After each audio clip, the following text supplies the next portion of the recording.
जय हिंद दोस्तों, मैं Suman Patel lead mathematics YouTube channel पर आपका स्वागत करता हूं।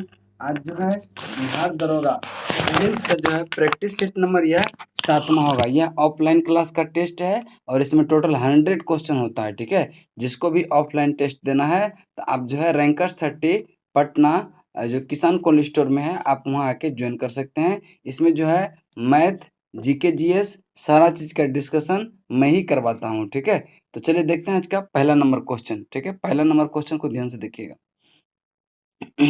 सेट नंबर 7वां है।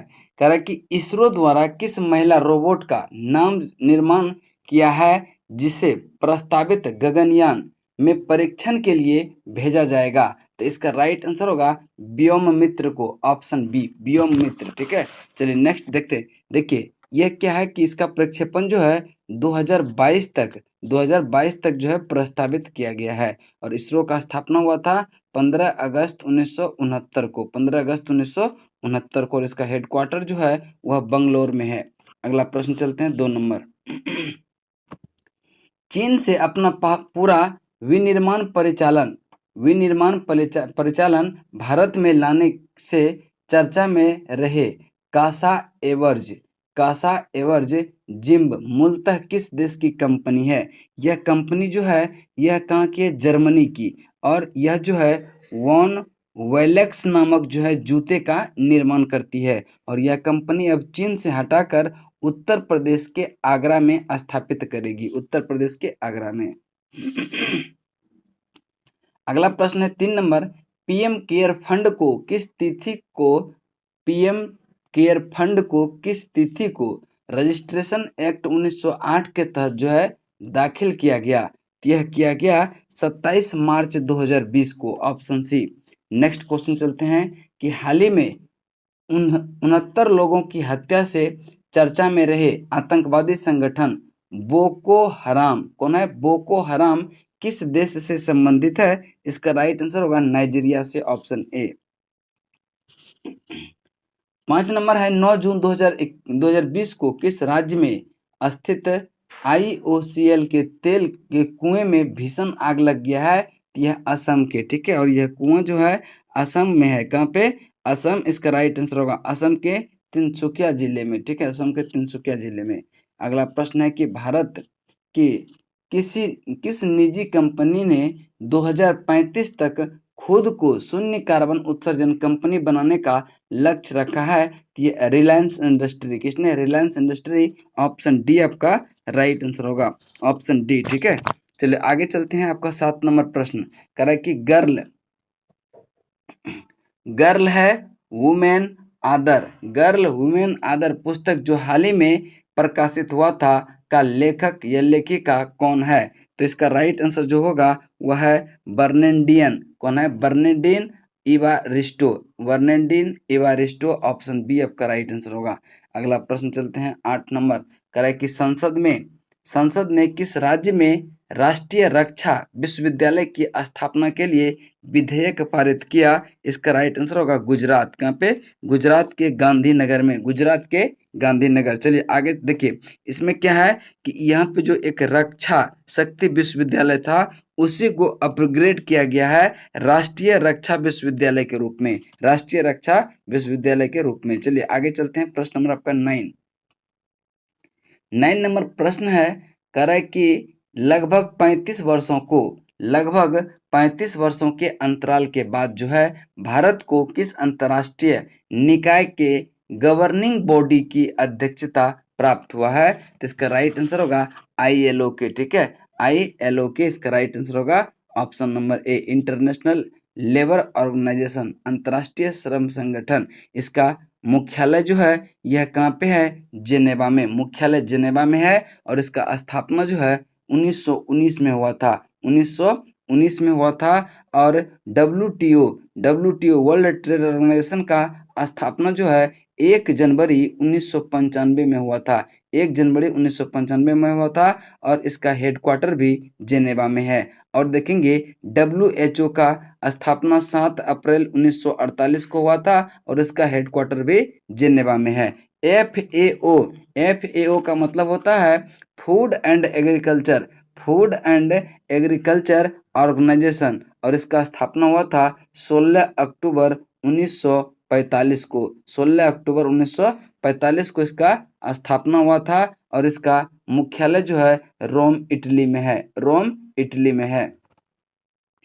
नेक्स्ट प्रश्न है 10 नंबर, विश्व का पहला देश कौन सा है जहां महिलाओं को सैनिटरी प्रोडक्ट्स निःशुल्क उपलब्ध कराने जाने हेतु कानून पारित किया गया है? तो इसका राइट आंसर होगा स्कॉटलैंड है। कौन सा है? स्कॉटलैंड है। और यह बिल जो पारित हुआ है 24 नवंबर 2020 को, ठीक है। द पीरियड प्रोडक्ट अधिनियम 2020, इसका नाम है क्या? द पीरियड प्रोडक्ट अधिनियम 2020 पारित किया है। चलिए नेक्स्ट क्वेश्चन चलते हैं। क्वेश्चन नंबर आपका 11 कह रहा है कि हल्दी घाटी के युद्ध के पीछे अकबर का मुख्य उद्देश्य क्या था? इसका मुख्य उद्देश्य था कि राणा प्रताप को अपने अधीन लाना। ऑप्शन ए आपका राइट आंसर होगा।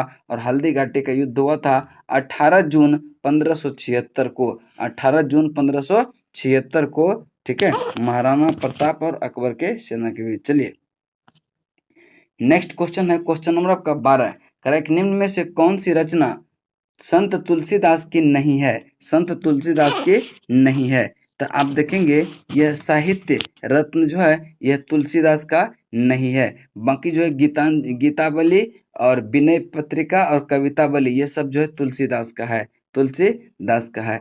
नेक्स्ट क्वेश्चन चलते हैं। क्वेश्चन नंबर आपका 13 कह रहा है कि कबीर के शिष्य थे। कबीर जो है शिष्य थे किसके? तो कबीर जो है रामानंद के शिष्य थे। कबीर रामानंद के शिष्य थे। और देखिए कबीर का जन्म कई कई बुक में मिलेगा 1398 और कहीं मिलेगा 1448, ठीक है। और इसका जन्म हुआ था वाराणसी में। वाराणसी में, ठीक है, ध्यान में रखेंगे। और इसका मृत्यु जो हुआ था वह 1448 कोई बुक में देता है, कोई बुक में 1518 देता है, ठीक है। इसका मृत्यु जो हुआ था वह मजहर में हुआ था। कहाँ पे? मजहर में। नेक्स्ट है, भारत में मोहम्मद गोरी ने किसको जो है प्रथम अक्ता प्रदान किया था? तो प्रथम अक्ता प्रदान किया था मोहम्मद गोरी ने कुतुबुद्दीन ऐबक को। कुतुबुद्दीन ऐबक आपका right answer option number B हो जाएगा। और देखिए सी है, ठीक है। और कह रहा है कि कुतुबुद्दीन, देखिए कुतुबुद्दीन ऐबक से संबंधित एक दो पॉइंट देख लेते हैं। कुतुबुद्दीन ऐबक जो है कुतुब मीनार का नींव रखा था। नींव किसने रखा था? कुतुबुद्दीन ऐबक ने। गुलाम वंश की स्थापना कुतुबुद्दीन ऐबक ने। दिल्ली में जो है कुव्वत उल इस्लाम मस्जिद का निर्माण जो है कुतुबुद्दीन ऐबक ने ही करवाया था। 2.5 दिन का झोपड़ा, यह जो है 2.5 दिन का झोपड़ा जो अजमेर में है, यह भी कुतुबुद्दीन ऐबक ने ही करवाया था। इस्लाम मस्जिद का निर्माण भी जो है इसी ने करवाया था। लाख बख्श के इसको नाम से जाना जाता है।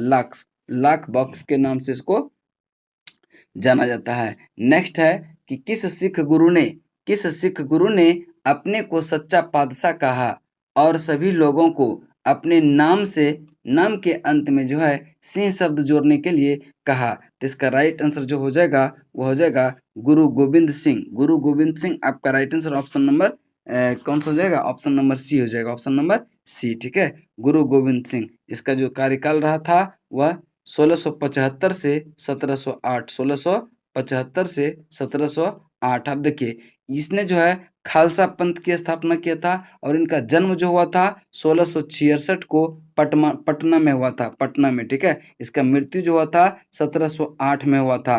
पाहुल प्रणाली की शुरुआत गुरु गोविंद सिंह ने ही किए थे, ठीक है। पाहुल प्रणाली की शुरुआत गुरु गोविंद सिंह ने ही किए थे। नेक्स्ट है, निम्नलिखित में से कौन सा सुमेलित नहीं है? पहला है कि आंदोलन और घटनाएं हैं, ठीक है। तो साइमन कमीशन की नियुक्ति जो हुआ था 1927 में हुआ था, न कि 1928 में। अगर पूछता है साइमन कमीशन का भारत आगमन कब हुआ था, तब 3 फरवरी 1928 को यह भारत पहुंचा था। तो यह कथन क्या है? गलत है। गलत है तो यही आपका क्या हो जाएगा? उत्तर हो जाएगा। द्वितीय गोलमेज सम्मेलन यह 1931 में हुआ था। द्वितीय गोलमेज सम्मेलन कब हुआ था? 1931 में हुआ था। उसके बाद है पूर्ण स्वाधीनता का प्रस्ताव जो है 1929, यह कथन भी सही है। कैबिनेट मिशन का आगमन यह हुआ था 1946, यह भी कथन आपका सही है।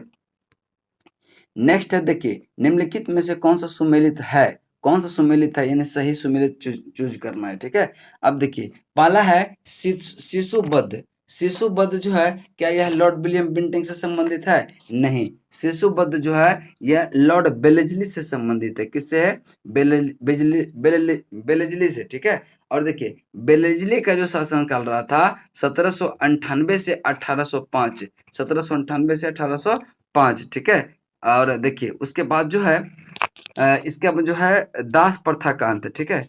दास प्रथा का अंत यह लॉर्ड एलनबरो के कार्यकाल में हुआ था, यह बिल्कुल सही है। और लॉर्ड एलनबरो का कार्यकाल जो रहा वह 1842 से 44 के बीच रहा था, 1842 से 44 के बीच। और दास प्रथा का अंत जो किया था 1843 के एक्ट 5 के तहत। एक्ट 5 भी पूछता है, इसको भी ध्यान में रखिएगा, ठीक है। शारदा एक्ट हुआ था इरविन के काल में। किसके काल में? इरविन के काल में। नेटिव मैरिज एक्ट यह हुआ था नॉर्थब्रुक के काल में। नेटिव मैरिज एक्ट जो है यह नॉर्थब्रुक के कार्यकाल में हुआ था। नॉर्थब्रुक का जो कार्यकाल था 1872 से 76, 1872 से 76। नेक्स्ट क्वेश्चन है आपका 18 नंबर। पाल वंश के संस्थापक कौन थे? पाल वंश के संस्थापक कौन थे? इसका राइट आंसर जो होगा गोपाल थे, और इसका राजधानी मुंगेर था। यानी कि आपका right answer option number C हो जाएगा। और इसका स्थापना 750 ईस्वी में हुआ था, 750 ईस्वी में। नेक्स्ट है श्रीमती सरोजनी नायडू को कांग्रेस की प्रथम भारतीय महिला अध्यक्ष बनाया गया। वह अधिवेशन कब और कहां हुआ था? तो देखेंगे सरोजनी नायडू जो अध्यक्षता की थी यह 1925 में कानपुर अधिवेशन की अध्यक्षता की थी। और 1924 में जो है कलकत्ता में नहीं हुआ था, यह बेलगांव में हुआ था, जिसमें एक बार मात्र क्या गांधी जी ने इसकी अध्यक्षता किए थे। और 1916 लखनऊ में हुआ था, और इसका अध्यक्ष जो थे अंबिका चरण मजूमदार, अंबिका चरण मजूमदार। 1923 में यह दिल्ली में नहीं हुआ था, काकीनाडा में हुआ था। कहाँ पे? काकीनाडा में। और इसका अध्यक्षता मौलाना मोहम्मद अली ने किए थे, मौलाना मोहम्मद अली ने किए थे, ठीक है। और देखिए एनी बेसेंट वाला भी ध्यान में रखेंगे। अगर पूछे कि भारतीय राष्ट्रीय कांग्रेस का प्रथम महिला अध्यक्ष कौन बनी है, तो एनी बेसेंट जो कि 1917 के कलकत्ता अधिवेशन में क्या किया था, उसका अध्यक्षता किए थे। और एक और महिला थी जो कि 1933 में कलकत्ता अधिवेशन का ही जो है नलिनी सेनगुप्ता थी। कौन थी? नलिनी सेनगुप्ता थी, जो कि उसकी अध्यक्षता की थी। तीनों ध्यान में रखिएगा। नेक्स्ट है कि आधुनिक राजनीतिक दर्शन का जनक किसे कहा जाता है? आधुनिक राजनीतिक दर्शन का जनक जो है यह मैकियावेली को कहा जाता है। ऑप्शन सी आपका राइट आंसर होगा। और मैकियावेली का एक प्रसिद्ध पुस्तक है, उसका नाम है द प्रिंस। क्या नाम है? The Prince. इसको भी ध्यान में रखेंगे। नेक्स्ट है कि अलार कलाम कौन थे? अलार कलाम कौन थे? तो अलार कलाम जो है यह बुद्ध के प्रथम गुरु थे, और इन्हीं से जो है इन्होंने सांख्य दर्शन की शिक्षा लिया था। सांख्य दर्शन की शिक्षा अलार कलाम से ही लिए थे, ठीक है। अब देखिए जहां तक बुद्ध की बात आया, तो बुद्ध को जो है बुद्ध का जो जन्म हुआ था सबसे पहले वह हुआ था 563 ईसा पूर्व में लुम्बिनी नेपाल में, ठीक है। और इसको ज्ञान की प्राप्ति हुआ था निरंजना नदी, इसी को फल्गु नदी के किनारे और पीपल वृक्ष के निकट। इसका मृत्यु जो हो गया 483 ईसा पूर्व में, 483 ईसा पूर्व में कुशीनारा में। चलिए आगे चलते हैं। आपका 22 सिंधु घाटी सभ्यता गैर आर्य थी। सिंधु घाटी सभ्यता जो है वह गैर आर्य थी, क्योंकि वह नगरीय सभ्यता थी, क्योंकि वह नगरीय सभ्यता थी। ऑप्शन ए आपका राइट आंसर होगा। नेक्स्ट है सुवर्ण मुद्रा को कहा जाता है। सुवर्ण मुद्रा को कहा जाता है, क्या कहा जाता है? दिनार कहा जाता है। क्या कहा जाता है? दिनार। और चांदी वाला को क्या कहते हैं? रुपये का। क्या कहते हैं? रुपये का, ठीक है, ध्यान में रखिएगा। नेक्स्ट क्वेश्चन चलते हैं आपका 24। कह रहा है कि कल्हन द्वारा रचित राजतरंगिणी निम्नलिखित में से किससे संबंधित है? तो यह कश्मीर के इतिहास से है। कश्मीर के इतिहास से। ऑप्शन सी आपका राइट आंसर होगा। अगला प्रश्न है आपका 25। कह रहा है कि सुभाष चंद्र बोस ने फॉरवर्ड ब्लॉक की स्थापना किस वर्ष किए थे? तो यह किए थे 1 मई 1939 को। 1 मई 1939 को। देखिए सुभाष चंद्र बोस ने दिल्ली चलो का नारा दिया था। दिल्ली चलो का, जय हिंद का नारा भी सुभाष चंद्र बोस ने ही दिए थे। तुम मुझे खून दो, मैं तुम्हें आजादी दूंगा, ये भी सुभाष चंद्र बोस का ही नारा है। नेक्स्ट है आपका 26 नंबर।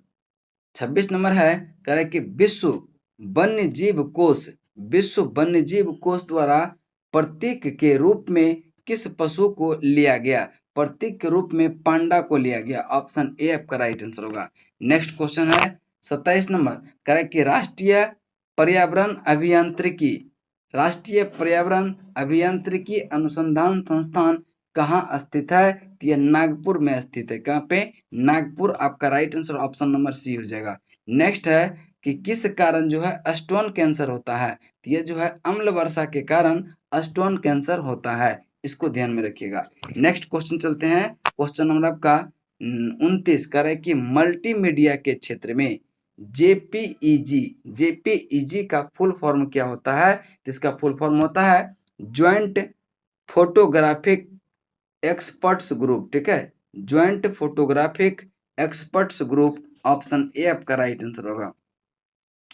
देखिए एक चीज और बता दे रहे हैं कि जिनको इसका पीडीएफ प्राप्त करना हो तो आप मेरा टेलीग्राम चैनल लीड मैथमेटिक्स को ज्वाइन कर सकते हैं। वहां पे आपको सारे सेट का पीडीएफ मिल जाएगा। अब देखिए आसियान का मुख्यालय कहाँ स्थित है? आसियान का मुख्यालय कहाँ स्थित है? इसका इंडोनेशिया के जकार्ता में। और आसियान का जो फुल फॉर्म होता है association of south east Asian nation. ठीक है, इसमें जो है 10 देश शामिल है। 10 देश कौन सा है? ब्रुनेई है, कोलंबिया है, इंडोनेशिया है, उसके बाद लाओस है, मलेशिया है, उसके बाद म्यांमार है, उसके बाद फिलीपींस, इंडोनेशिया, सिंगापुर और थाईलैंड, वियतनाम। ये 10 देश जो है आसियान के सदस्य हैं। नेक्स्ट है 31, सिंधु नदी का उद्गम कहाँ से होता है? सिंधु नदी का उद्गम जो है यह कैलाश पर्वत के मानसरोवर झील से होता है। ऑप्शन डी आपका राइट आंसर होगा। भारत में इसकी कुल लंबाई जो है 700 किलोमीटर है, और अगर सिंधु नदी पूरे की लंबाई पूछे तो यह 2880 किलोमीटर है। 2880 किलोमीटर है। नेक्स्ट क्वेश्चन चलते हैं, आपका अगला प्रश्न है प्रश्न नंबर आपका 32, कह रहा है कि खेतरी निम्नलिखित में से किसके लिए प्रसिद्ध है? खेतरी जो है यह तांबा के लिए प्रसिद्ध है। किसके लिए? तांबा के लिए। और खेतरी राजस्थान में पड़ता है। कहाँ पे? राजस्थान के झुंझुनू जिले में। ठीक है, नेक्स्ट प्रश्न चलते हैं, प्रश्न नंबर आपका 33, निम्नलिखित को सुमेलित कीजिए। रेल कोच फैक्ट्री ये कपूरथला, व्हील एंड एक्सेल बंगलेरू। ठीक है, व्हील एंड एक्सेल बंगलेरू। और डीजल लोकोमोटिव वर्क्स ये वाराणसी। और integral coach factory Perambur Tamil Nadu में पड़ता है। आगे चल देखते हैं इसका आंसर कौन सा हो जाएगा? 3 1 4 2 ऑप्शन बी। नेक्स्ट प्रश्न चलते हैं, प्रश्न नंबर आपका 34, कह रहा है कि चाय की खेती के लिए निम्न में से कौन सा विकल्प उपयुक्त नहीं है? तो आप देखेंगे चाय की खेती के लिए जो है शीतकटिबंधीय झाड़ीदार पौधा नहीं है। यानी चाय एक जो है शीतकटिबंधीय झाड़ीदार पौधा नहीं है। चाय जो है यह उष्णकटिबंधीय या उपोष्णकटिबंधीय झाड़ीदार पौधा है। तो ए नंबर क्या हो गया आपका? गलत हो गया, और यही आपका उत्तर सही हो जाएगा। दूसरा है कि इसे उगाने के लिए यानी चाय को उगाने के लिए 24 से 30 डिग्री तापमान उपयुक्त होता है। उसके बाद है कि वर्ष जो है 150 से 250 सेंटीमीटर वर्षा जो है चाय की खेती के लिए 150 से 250 सेंटीमीटर होनी चाहिए। नेक्स्ट है इसमें नाइट्रोजन उर्वरक की आवश्यकता होती है। उसके बाद चलते हैं अगले प्रश्न की तरफ। 35 नंबर प्रश्न को ध्यान से करें कि किशनगंगा नदी जो है किन दो देशों से संबंध है? किशनगंगा नदी परियोजना किन दो देशों से संबंध है? इसका राइट आंसर होगा भारत और पाकिस्तान। Option C. चलिए अगला प्रश्न चलते हैं, प्रश्न नंबर आपका 36, करें कि भारतीय वन प्रबंधन संस्थान भोपाल की स्थापना किस वर्ष की गई? यह 1982 में। ऑप्शन बी आपका राइट आंसर होगा। नेक्स्ट क्वेश्चन चलते हैं, क्वेश्चन नंबर आपका 37, दो बड़े भू समूहों को जोड़ने वाले संकीर्ण भूपर्पटी को क्या कहते हैं? तो इसका राइट आंसर होगा भूसंधि कहते हैं। क्या कहते हैं? भूसंधि। स्थल डमरू मध्य, ठीक है, स्थल डमरू मध्य। चलिए नेक्स्ट क्वेश्चन है, निम्नलिखित में से कौन सा देश सार्क का सदस्य नहीं है? कौन सा देश जो है सार्क का सदस्य नहीं है? तो सिंगापुर सार्क का सदस्य नहीं है। सार्क में जो है मात्र 8 देश आते हैं, मात्र 8 देश। देखिए भूटान है, नेपाल है, मालदीव है। भूटान, नेपाल, मालदीव है, एक अफगानिस्तान है, बांग्लादेश है। अफगानिस्तान, बांग्लादेश है, भूटान तो बोल दिए, फिर आपका पाकिस्तान है और श्रीलंका है। पाकिस्तान और श्रीलंका ये सब जो है सार्क देश का सदस्य है, सार्क का सदस्य है। सार्क का जो स्थापना हुआ था वह 8 दिसंबर 1985 को, और सार्क का जो फुल फॉर्म होता है the south Asian association for regional corporation, ठीक है, the south Asian association for regional corporation इसका फुल फॉर्म होता है। नेक्स्ट है, निम्नलिखित में से किस कारण से वनों के लिए विशाल क्षेत्र रखने की आवश्यकता है? निम्नलिखित में से सबसे उपयुक्त विकल्प कौन सा होगा? तो इसका सबसे उपयुक्त विकल्प जो होगा वह ऑप्शन नंबर डी होगा, पारिस्थितिक संतुलन के लिए, ऑप्शन डी। नेक्स्ट प्रश्न चलते हैं, प्रश्न नंबर आपका 40 करा कि भारत के दक्षिण में सबसे दूरस्थ स्थल बिंदु कौन सा है? देखिए अगर पूछे कि भारत के मुख्य भूभाग का कौन है तो यह केप के मोरिन होगा जो कि तमिलनाडु में है। लेकिन पूछ रहा है कि दक्षिण बिंदु सबसे दक्षिण में है कौन सा? इंदिरा पॉइंट, जो कि कहाँ है? अंडमान निकोबार में। कहाँ पे? अंडमान निकोबार में स्थित है। इसका राइट आंसर होगा ऑप्शन नंबर ए, ऑप्शन नंबर ए, ठीक है। नेक्स्ट क्वेश्चन कह रहा है कि कावला वन्य जीव अभ्यारण्य किस राज्य में है? कावला वन्य जीव अभ्यारण्य किस राज्य में है? तो इसका राइट आंसर होगा तेलंगाना में है। कौन है? तेलंगाना में। बिहार में एक कैमूर वन्य जीव अभ्यारण्य है, इसको ध्यान में रखिएगा। देखिए एक इम्पोर्टेंट चीज हम बता दे रहे हैं कि शेर परियोजना का जो स्थापना किया था वह 1972 में। कब किया था? 1972 में। 1972 में शेर परियोजना 1972, और बाघ जो है 1973। बाघ जो है परियोजना 1973। घड़ियाल जो है 1974। घड़ियाल परियोजना 1974। गैंडा परियोजना 1987। गैंडा परियोजना 1987, और हिमचीता परियोजना भी 1987। और मगरमच्छ परियोजना 1975। ये सबको ध्यान में रखिएगा, बहुत इंपॉर्टेंट है, ठीक है। नेक्स्ट क्वेश्चन है, दक्षिण मध्य रेलवे का मुख्यालय निम्नलिखित में से कहाँ स्थित है?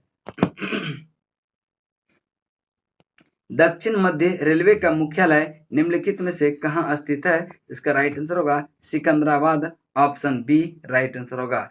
चर्च गेट मुंबई यह पश्चिमी रेलवे का मुख्यालय है। कौन? Church gate Mumbai. हुबली जो है यह दक्षिण पश्चिम रेलवे का मुख्यालय है। चेन्नई यह दक्षिण रेलवे का मुख्यालय है, चेन्नई। अगला है कि भारतीय जीवन बीमा निगम कब स्थापित किया गया? भारतीय जीवन बीमा निगम यानी कि LIC का स्थापना जो हुआ था कब हुआ था? तो 1 सितंबर 1956 को। 1 सितंबर 1956 को, ठीक है। चलिए नेक्स्ट है कि भारत में बजट प्रणाली का संस्थापक किसे माना गया? भारत में बजट प्रणाली का संस्थापक किसको माना गया? ये जेम्स विल्सन को। किसको? जेम्स विल्सन को। ऑप्शन सी आपका राइट आंसर होगा, ऑप्शन सी। नेक्स्ट क्वेश्चन है 45 नंबर क्वेश्चन को ध्यान से देखिएगा। 45 नंबर क्वेश्चन है, कह रहा है कि ओलंपिक ध्वज को पहली बार किस ओलंपिक में फहराया गया था? ओलंपिक ध्वज को पहली बार ओलंपिक में फहराया गया था, तो यह फहराया गया था कहाँ पे? एंटवर्प पे। एंटवर्प यानी ऑप्शन सी आपका राइट आंसर होगा। नेक्स्ट है, निम्नलिखित पुस्तकों के लेखकों में कौन सा सुमेलित नहीं है? तो आप देखेंगे कि अनकंट्राडिक्शन ये अरस्तु का नहीं है, जबकि रिपब्लिक यह प्लेटो का है, और वार एंड पीस यह लियो टॉल्स्टॉय का है, नेचर क्योर यह मोरारजी देसाई का है।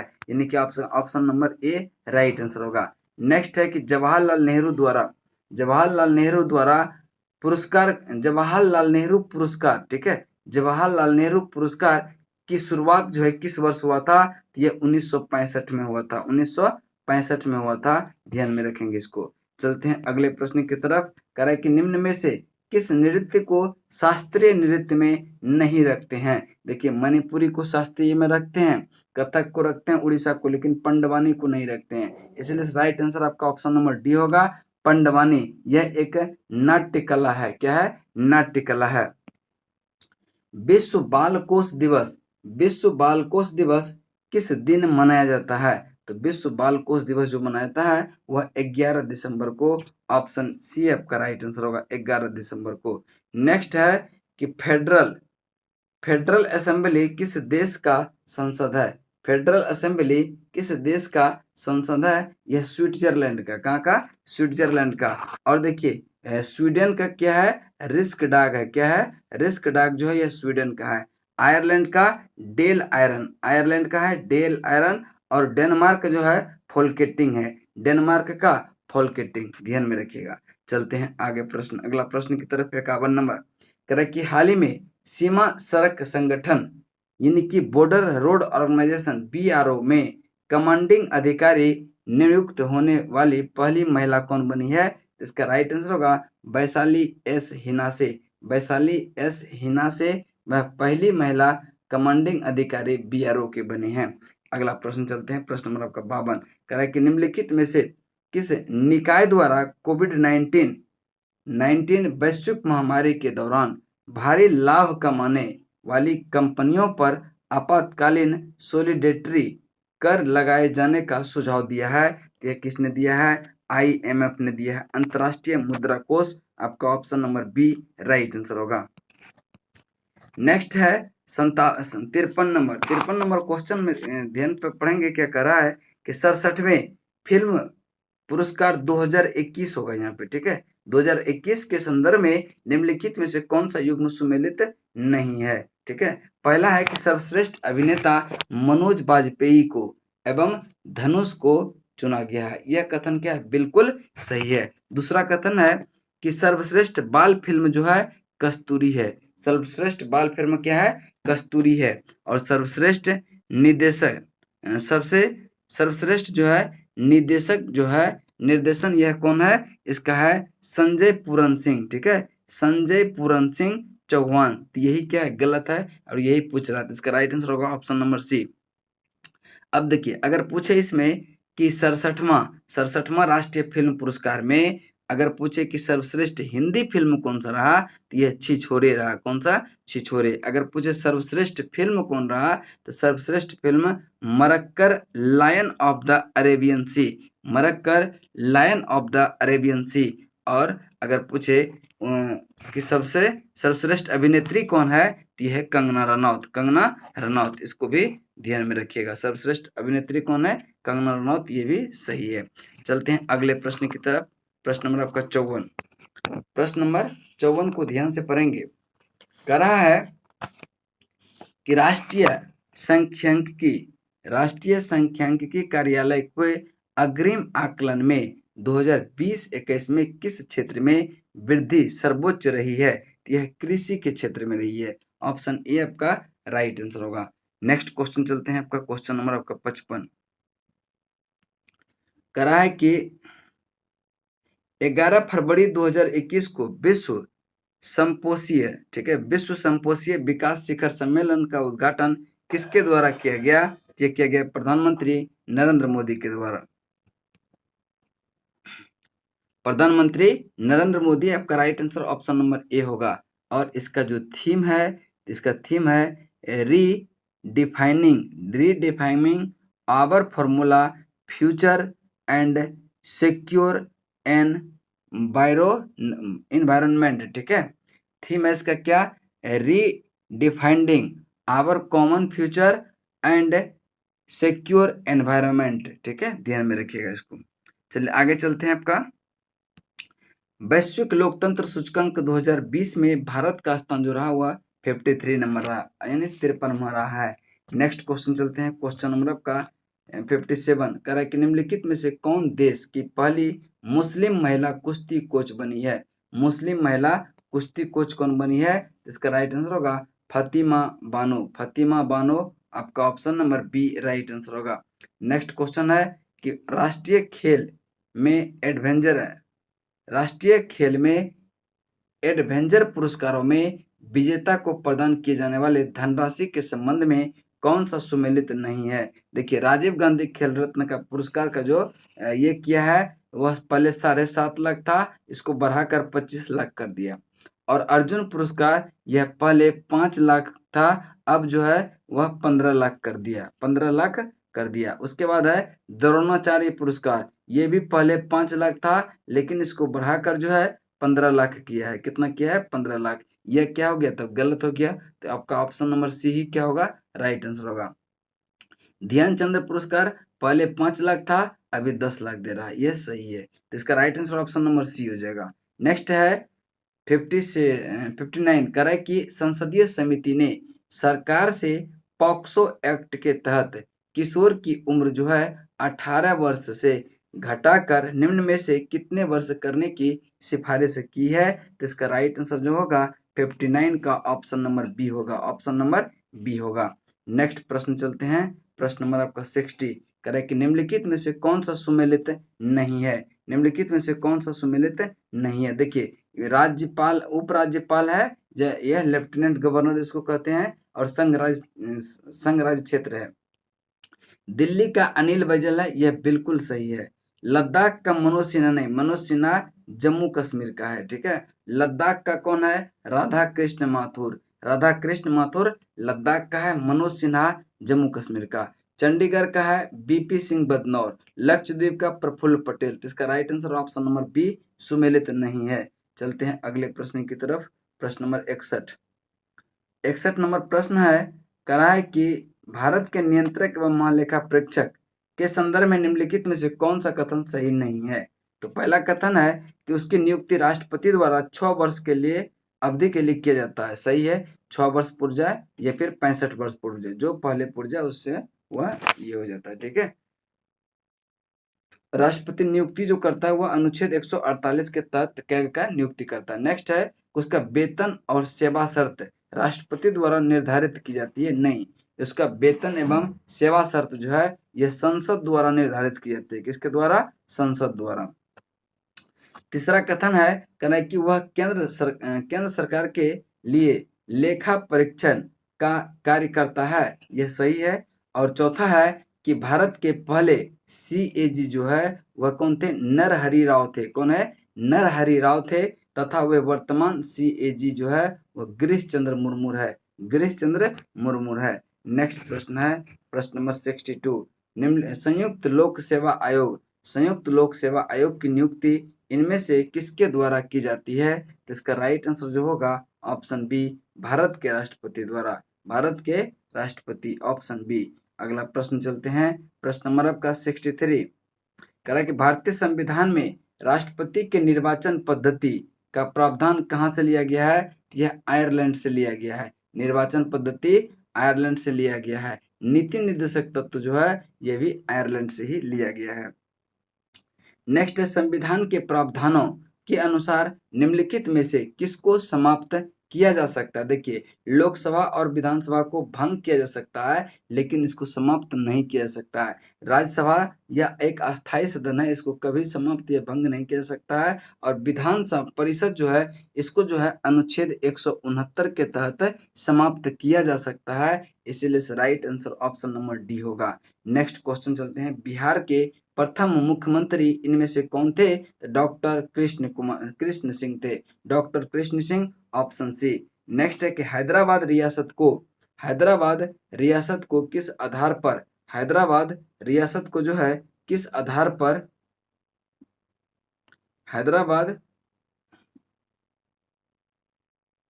देखिए हैदराबाद रियासत को जो है किस आधार पर भारत में जो है शामिल किया गया है? तो इसको जो है पुलिसिया कार्रवाई से, सैन्य कार्रवाई से, यानी ऑप्शन ए आपका राइट आंसर होगा, ऑप्शन ए।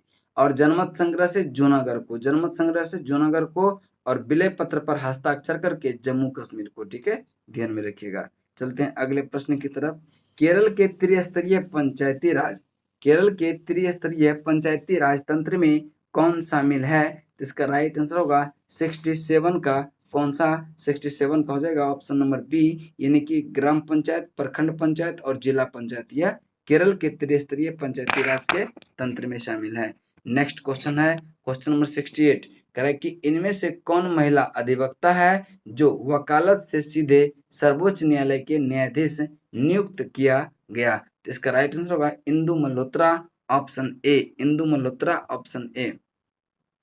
नेक्स्ट है, नागरिकों को सशक्त बनाने वाला पहला चुनाव का अधिकार किस वर्ष लागू हुआ था? तो इसका राइट आंसर होगा 2005 में, 2005 में आपका राइट आंसर होगा। नेक्स्ट है आपका 70 नंबर, कह रहा है कि राजनीतिक शब्दावली में शून्यकाल का अर्थ प्रश्न उत्तर सत्र होता है। आपका option number C right answer होगा। अगला प्रश्न है प्रश्न नंबर आपका 71, कह रहा है कि लोकसभा में विश्वास मत जो है प्राप्त करने के पहले ही त्याग पत्र देने वाले प्रधानमंत्री कौन थे? यह अटल बिहारी वाजपेयी भी थे और चौधरी चरण सिंह भी थे। उपरोक्त में से दोनों आपका ऑप्शन नंबर सी होगा। और अगर पूछे कि विश्वनाथ, देखिए एक पॉइंट बता दे रहे हैं यहाँ पे कि विश्वनाथ प्रताप सिंह और एच.डी. देवगौड़ा ऐसे प्रधानमंत्री थे जो विश्वास मत न प्राप्त करने के कारण इसको त्याग पत्र देना पड़ा था। ठीक है, देना पड़ा था। नेक्स्ट है, उसके बाद आपका प्रश्न नंबर अगला है, कह रहा है कि क्षेत्रीय परिषद की स्थापना निम्नलिखित में से किसके द्वारा हुई थी? यह हुआ था राज्य पुनर्गठन अधिनियम 1956 द्वारा, 1956 द्वारा। नेक्स्ट क्वेश्चन चलते हैं, क्वेश्चन नंबर आपका 73, कह रहा है कि बाघ आरक्षित क्षेत्रों को अवस्थिति के अनुसार जो है उत्तर से दक्षिण में, तो सबसे उत्तर में जो है राजाजी है, सबसे उत्तर में कौन है? राजाजी है। और उसके बाद पलामू, उसके बाद नागार्जुन सिलीसैलम, उसके बाद बंदीपुर का कर्नाटक में पड़ता है, बंदीपुर कर्नाटक में। तो सबसे उत्तर में राजाजी, उसके बाद पलामू झारखंड में, और नागार्जुन सिलीसैलम ये आंध्र प्रदेश साइड पड़ता है। चलिए इसका राइट आंसर हो जाएगा ऑप्शन नंबर बी। राष्ट्रीय जलमार्ग 1 बिहार के किस जिले से होकर नहीं गुजरती है? तो इसका राइट आंसर जो होगा, कह रहा है कि जलमार्ग, ठीक है, यह जलमार्ग जो है कहाँ कहाँ से होकर, यानी कि जो गंगा के तट के किनारे होगा उससे होकर गुजरती है, और जो उसके तट के किनारे नहीं होगा, जैसे रोहतास से नहीं निकलेगा, बक्सर से तो गुजरेगा, भागलपुर से, पटना से, मुंगेर से, इस सब से गुजरेगा। ठीक है, चलिए आगे चलते हैं। बिहार के किस जिले में Navinagar super thermal power project प्रस्तावित है? नवीनगर यह आपका बिहार में है, और यह कहाँ पे है? औरंगाबाद में, ऑप्शन ए। नेक्स्ट है, तिल उत्पादन में जो है प्रथम स्थान किस राज्य का है? तिल उत्पादन में प्रथम स्थान जो है यह है गुजरात का। कहाँ का है? गुजरात का, ऑप्शन डी। अर्जुन पुरस्कार का आरंभ जो है कब से किया गया? अर्जुन पुरस्कार का आरंभ कब से किया गया? यह 1961, option A, 1961, option A. Next है, खर्ची पूजा, खर्ची पूजा त्योहार जो है किस राज्य में मनाया जाता है? तो खर्ची पूजा त्योहार जो है यह मनाया जाता है कहाँ पे? त्रिपुरा में, ऑप्शन सी। नेक्स्ट क्वेश्चन है कि बिटकॉइन के आविष्कारक कौन थे? तो बिटकॉइन के जो आविष्कारक थे इसका नाम था सातोशी नाकोमोतो। ठीक है, साकोशी नाकोमोतो। ठीक है, देखते हैं किस ऑप्शन में है। साकोशी नातोमोतो, सातोशी नाकोमोतो इसका राइट आंसर होगा। ठीक है, बिटकॉइन का आविष्कारक कौन थे? सातोशी नाकोमोतो। नेक्स्ट है, यमपुरी कठपुतली कला का संबंध किस राज्य से है? तो इसका राइट आंसर होगा बिहार से। यमपुरी कठपुतली का कला का संबंध जो है बिहार से है। नेक्स्ट चलते हैं 81। देखिए 81 जो है हम क्लास में मैथ का भी डिस्कशन करते हैं, लेकिन यूट्यूब पे अभी तत्काल नहीं करेंगे। ठीक है, तो इसको आप ध्यान से देखिएगा। कह रहा है कि 2600 ए है, बी है, 3 में अनुपात में बांटा गया, कह रहा है कि सबका हिस्सा कितना होगा? इसका राइट आंसर हम बता दे रहे हैं 1200, 1200, 800 और 600 होगा। नेक्स्ट क्वेश्चन चलते हैं, क्वेश्चन नंबर आपका 89। इसको जो आप ऑप्शन से बनाएंगे जल्दी बन जाएगा, और इसका राइट आंसर होगा 7/9, 7/9। नेक्स्ट है 83, 83 है। उसके बाद जो 83 का जो राइट आंसर है इसको आप फिगर ड्रॉ करके बनाएंगे। ठीक है, उसके बाद इसका राइट आंसर हो जाएगा ऑप्शन नंबर सी। नेक्स्ट है कि दो अभाज्य सह अभाज्य संख्या, देखिए सह अभाज्य संख्या किसको कहते हैं? जिसका HCF जो है 1 हो। तो किसका किसका HCF 1 होगा? तो 1 और 117 का ही तो एचसीएम क्या होगा 1 होगा। तो कह रहा है किसका लघुत्तम, तो एलसीएम 1 और 117 का लघुत्तम भी क्या होगा 117 ही होगा, ऑप्शन ए ही होगा। नेक्स्ट कह रहा है कितने त्रिभुज है, त्रिभुज जो है इसमें कितना है 13 गो है, ऑप्शन बी। ठीक है, आप लोग काउंटिंग कर लेंगे। ठीक है, चलिए नेक्स्ट है आपका 86 का जो राइट आंसर हो जाएगा, इसको भी आप ऑप्शन से बनाएंगे। चूंकि देखिए कह रहा है कि कुछ लड़के हैं और कुछ कुत्ते हैं। मान लेते हैं लड़का एक्स है, कुत्ता वाई है। ठीक है, कह रहा है कि कुछ लड़के और कुछ कुत्ते हैं, कह रहा है सिरों की संख्या कितना है 7 है। यानी कि अगर मान लेते हैं एक्स व्यक्ति के सिरों की संख्या कितना है एक्स है, वाई का कुत्तों का है वाई, तो वाई ही होगा, चूंकि जो है सिर दोनों के पास एक एक ही होता है। उसके बाद अगर पैरों की संख्या कह रहा है तो आदमी में 2 पैर तो ये 2x, और कुत्ता में कितना 4 पैर तो ये 4x। ये दोनों का योग जो है कितना होता है 20 होता है। तो अब ऑप्शन में x के जगह लड़का का मान रखेंगे और y के जगह कुत्ता का मान रख करके देखेंगे कौन सा सेटिस्फाइड कर रहा है। ये इसका right answer option number C हो जाएगा, ऑप्शन नंबर सी हो जाएगा। निम्न में से विषम चुने, विषम को चुने, भविष्य निधि, बीमा, शेयर, वेतन इसका राइट आंसर होगा। ठीक है, वेतन ये सब सरकारी प्रतिभूति है, वेतन जो है यह निजी मामला है। ठीक है, चलिए आगे चलते हैं। आपका प्रश्न नंबर 88 कह रहा है कि विद्युत द्वारा किसी पदार्थ पर किसी वांछित धातु की परत निक्षेपित करने की प्रक्रिया को क्या कहते हैं। तो इसको क्या कहते हैं विद्युत लेपन कहते हैं। विद्युत लेपन आपका ऑप्शन नंबर ए राइट आंसर होगा। धातुओं का वह गुण जिससे उन्हें जो है खींच कर तारों में परिवर्तित किया जा सकते हैं तो क्या कहलाते हैं। तो इसका राइट आंसर होगा जब तारों में परिवर्तित कर देंगे तो तन्यता कहलाएंगे, ऑप्शन ए। नेक्स्ट है निम्नलिखित में से जो है तुतिया किसका अन्य नाम है। तुतिया जो है यह कॉपर सल्फेट का अन्य नाम है, ऑप्शन ए। नेक्स्ट है निम्नलिखित में से कौन कौन जो है गैस ऑक्सीजन से भारी होती है। तो इसका राइट आंसर होगा 91 का ऑप्शन नंबर ए CO2। अगला प्रश्न है कि टीवी रिमोट कंट्रोल निम्न में से किसके सिद्धांत पर काम करती है। तो यह इंफ्रारेड तरंग, ऑप्शन डी। नेक्स्ट है कि यदि किसी वस्तु पर लगाए गए बल की दिशा वस्तु की गति के विपरीत दिशा में होती है तो वस्तु की गति क्या फर्क पड़ेगा, वस्तु की गति पर क्या फर्क पड़ेगा। तो यह फर्क पड़ेगा कम हो जाएगा, क्या होगा गति कम हो जाएगा, ऑप्शन डी। नेक्स्ट है कि जब एक किरण अपवर्तित होती है तो उसके वेग में परिवर्तन होता है। इसके संदर्भ में निम्नलिखित में से कौन सा कथन सत्य है। तो पहला कथन है कि विरल से सघन में जाने पर वेग बढ़ता है, नहीं इसमें वेग घट जाएगा। तो ये कथन क्या है गलत है। विरल से सघन माध्यम में जाने पर वेग घटता है, यह कथन बिल्कुल सही है और यही आपका क्या हो जाएगा उत्तर हो जाएगा। नेक्स्ट देखते हैं क्वेश्चन नंबर आपका 95 ट्रांजिस्टर बनाने के लिए निम्न में से कौन से पदार्थ का प्रयोग किया जाता है। ट्रांजिस्टर बनाने के लिए सिलिकॉन और जर्मेनियम दोनों का प्रयोग किया जाता है, ऑप्शन बी। नेक्स्ट है कि तना काठ आमतौर से किसके जो है प्रवर्धन के लिए प्रयोग किया जाता है। तो इसका राइट आंसर जो हो जाएगा वह गन्ना का हो जाएगा। किसका हो जाएगा गन्ना। देखते हैं किस ऑप्शन में है गन्ना। गन्ना जो है इसका राइट आंसर होगा ऑप्शन नंबर बी में है, ऑप्शन नंबर बी में है। नेक्स्ट है निम्नलिखित में से कौन प्रोटीन को विकृत नहीं करता है। कौन जो है प्रोटीन को विकृत नहीं करता है। तो इसका राइट आंसर जो हो जाएगा वो हो जाएगा आपका ऑप्शन नंबर बी अवरक्त किरण, ऑप्शन बी। नेक्स्ट है कि निम्नलिखित में से कौन सी बीमारी असंक्रमण प्रवृत्ति की है, असंक्रमण प्रवृत्ति की है। तो इसका राइट आंसर जो हो जाएगा वह कर्क रोग हो जाएगा, ऑप्शन डी। नेक्स्ट क्वेश्चन है 99 कह रहा है कि निम्नलिखित में से किसके जो है अंतर्गत एक माइक्रोस्कोप के माध्यम से देखे जाने वाले कोशिका उत्तकों और अंगों के माइक्रोनेटोमी का अध्ययन है। इसका राइट आंसर होगा आपका उत्तक विज्ञान, ऑप्शन बी। नेक्स्ट है कि पौधे में 3 विभिन्न वंश जो है सोलेनम और पिटूनिया और धातुरा को किस कुल में रखा गया है। तो इसका राइट आंसर जो हो जाएगा वह हो जाएगा सोलेनेसी कुल में। सोलेनेसी कुल आपका ऑप्शन नंबर बी। यहाँ तक आपका सेट नंबर 7 यहाँ कंप्लीट होता है। नेक्स्ट सेट 8 नंबर के साथ फिर कल मिलेंगे। चलिए तब तक के लिए जय हिंद।